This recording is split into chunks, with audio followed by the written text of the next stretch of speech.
Hi, welcome to Patxi Travels. Today, I'm here to share everything you need to know about the Port of Barcelona. Whether you're planning a cruise, making a stop, or just curious about how the port operates.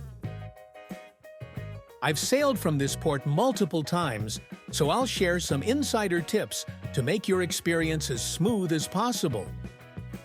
Stick around because this guide will definitely be useful.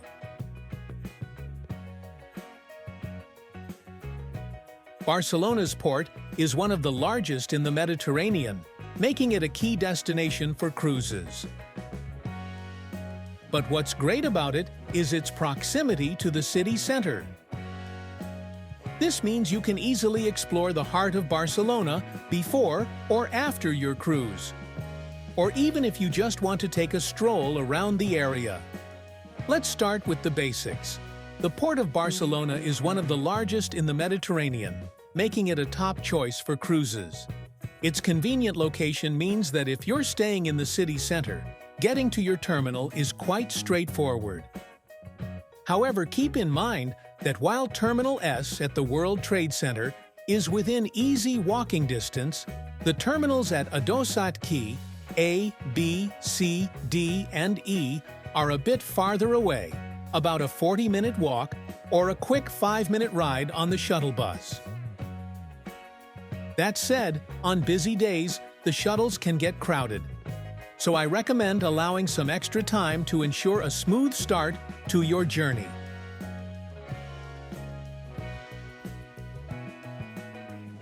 Let's talk about the terminals. Barcelona has several terminals, and depending on which cruise line you're traveling with, you'll embark from a different one. Terminal A is where most MSC cruises and Royal Caribbean ships depart. Built in 2007, it was designed to handle the increasing number of passengers visiting the city. Before that, ships used to dock in other areas that are no longer accessible today.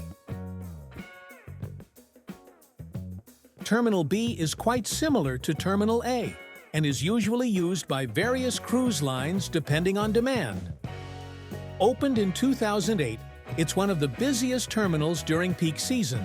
It's also located on the Adosat Quay, which is closer to the city if you plan on walking. Terminal C is a bit more flexible. It's used by lines that occasionally stop in Barcelona or when there's a need to handle extra passengers during the summer. It sometimes operates together with Terminal B for very large ships, like Royal Caribbean's newest vessels. If you're sailing with Cunard Line, Princess Cruises, or AIDA, you'll likely embark from Terminal D, also known as Palacruceros. This is one of the most modern terminals, inaugurated in 2007.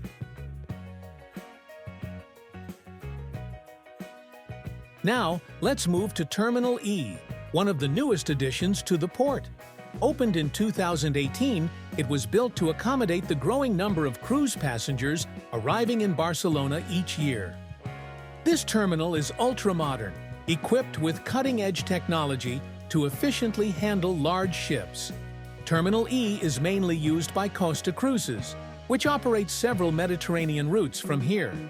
Despite being busy, it's well designed to manage large crowds effectively. The terminals on Adosat Quay, like Terminals A, B, C, D, and E, have outdoor cafes, but keep in mind they can be pricey and not the coziest. So, I recommend bringing whatever you need to stay comfortable while waiting, especially if there's a delay.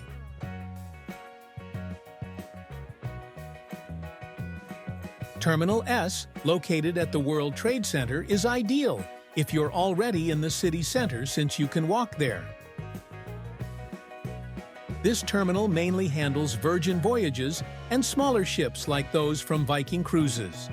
As it's part of the World Trade Center, you'll find plenty of cafes and restaurants around. Previously, the area also housed Terminal N, but recently, cruise ships are no longer allowed to dock there. Important tips for embarking. One thing to note, you won't be allowed into the terminal until you've completed your check-in, or unless the cruise line allows it. So, if you arrive too early, you might have to wait outside. And trust me, the summer sun in Barcelona can be quite intense. I recommend planning your arrival time carefully and bringing some water just in case. If you're staying in the city center, Terminal S is easy to reach on foot. For the terminals at Adosat Quay, there's a shuttle bus service that departs from the World Trade Center. However, during peak times, these buses can get full quickly, so be prepared for a bit of a wait. Personally, I often use Uber to reach the terminals, and it works great for embarkation. But on Disembarkation Day, it's a different story. Everyone tries to grab an Uber, so I highly recommend booking in advance or using the shuttle if you're already in Barcelona. Bonus tip: if you want to make the most of your time in Barcelona before or after your cruise, I highly recommend checking out my complete guide to Barcelona. It includes recommendations on hidden gems that locals love but don't usually show up in traditional guides. You'll find the link to my guide on Google Books in the video description, so don't miss out. Not only will it be super useful for you, but it also helps me continue creating content for you. One last piece of advice: don't leave things until the last minute. Lines can be long, especially with certain cruise lines where things can get a bit chaotic.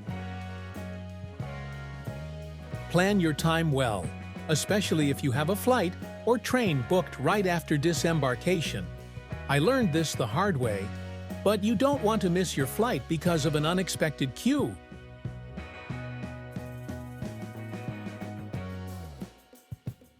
If you found this video helpful, don't forget to give it a like and subscribe to my channel for more cruise tips, airport hacks, and all things Barcelona. And if you want to know how to skip the security lines at Barcelona Airport, check out my other video where I share all the tricks. Thank you so much, and see you next time.